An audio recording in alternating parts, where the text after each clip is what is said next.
Happy Alfred, Lord Tennyson, I wail you, pretty plover? And what is it that you fear? Is he sick, your mate like mine? Have you lost him, is he fled? And there the heron rises from his watch beside the mere, and flies above the leper's hut, where lives the living dead. 2. Come back, nor let me know it. Would he live and die alone? And has he not forgiven me yet, his overjealous bride, who am, and was, and will be his own and only own, to share his living death with him, die with him side by side? 3. Is that the leper's hut on the solitary moor, where noble Ulrich dwells forlorn, and wears the leper's weed? The door is open. Is he standing at the door, my soldier of the cross? It is he, and he indeed. 4. My roses, will he take them now, mine, his from off the tree we planted both together, happy in our marriage morn? O God, I could blaspheme, for he fought thy fight for thee, and thou hast made him leper to compass him with scorn. Thee hast spared the flesh of thousands, the coward and the base, and set a crueler mark than Cain us on him, the good and brave. He sees me, waves me from him. I will front him face to face. You need not wave me from you. I would leap into your grave. 6. My warrior of the holy cross and of the conquering sword, the roses that you cast aside once more, I bring you these. No nearer. Do you scorn me when you tell me, O my Lord, you would not mar the beauty of your bride with your disease? 7. You say your body is so foul, then here I stand apart, who yearn to lay my loving head upon your leprous breast. The leper plague may scale my skin but never taint my heart. Your body is not foul to me, and body is foul at best. 8. I loved you first when young and fair, but now I love you most. The fairest flesh at last is filth on which the worm will feast. This poor rib-grated dungeon of the holy human ghost, this house with all its hateful needs, no cleaner than the beast. 9.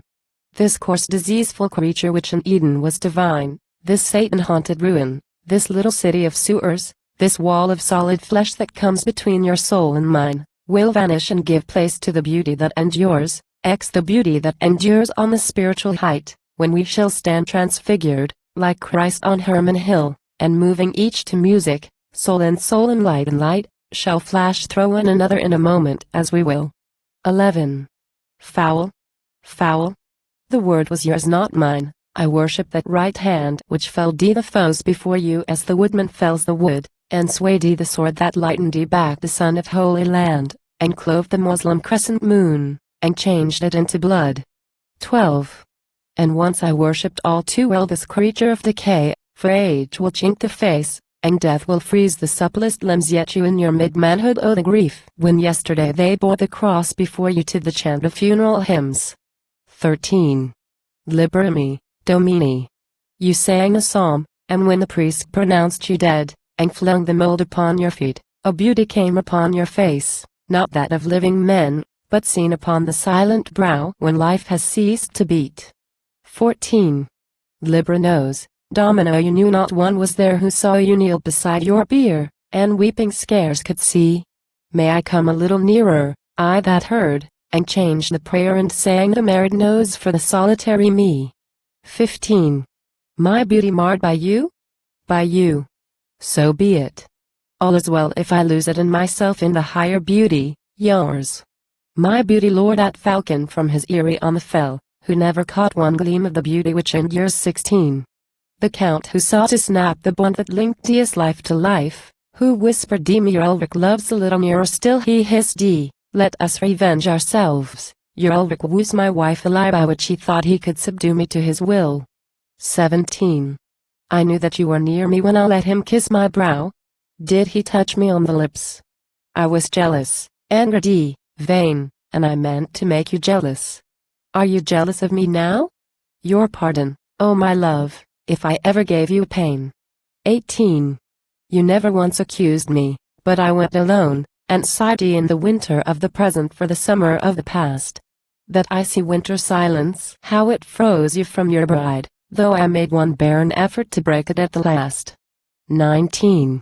I brought you, you remember, these roses, when I knew you were parting for the war, and you took them though you frowned. You frowned and yet you kissed them. All at once the trumpet blew, and you spurred your fiery horse, and you hurled them to the ground. XX. You parted for the holy war without a word to me, and clear myself unasked not I, my nature was too proud. And him I saw but once again, and far away was he, when I was praying in a storm the crash was long and loud. 21. That God would ever slant his bolt from falling on your head. Then I lifted up my eyes, he was coming down the fell. I clapped my hands. The sudden fire from heaven had dashed him dead, and sent him charred and blasted to the deathless fire of hell. XXII. See, I sinned but for a moment. I repented and repent, and trust myself forgiven by the God to whom I kneel. A little nearer. Yes. I shall hardly be content till I be leper like yourself, my love, from head to heel. XXIII. Oh foolish dreams, that I, would slide our marriage oath. I held you at that moment even dearer than before. Now God has made you leper in his loving care for both, that we might cling together, never doubt each other more. XXIV. The priest, who joined you to the dead, has joined our hands of old.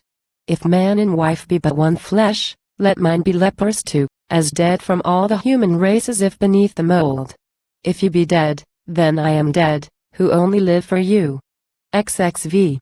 Would earth though hidden cloud not be followed by the moon? The leech forsake the dying bed for terror of his life? The shadow leave the substance in the brooding light of noon? Or if I had been the leper, would you have left the wife? XXVI. Not take them? Still you wave me off. Poor roses, must I go? I have worn them year by year from the bush we both had set. What? Fling them to you? Well, that were hardly gracious. No. Your plague but passes by the touch. A little nearer yet. XXVII. There, there. He buried you, the priest? The priest is not to blame, he joins us once again, to his either office true, I thank him. I am happy, happy. Kiss me. In the name of the everlasting God, I will live and die with you.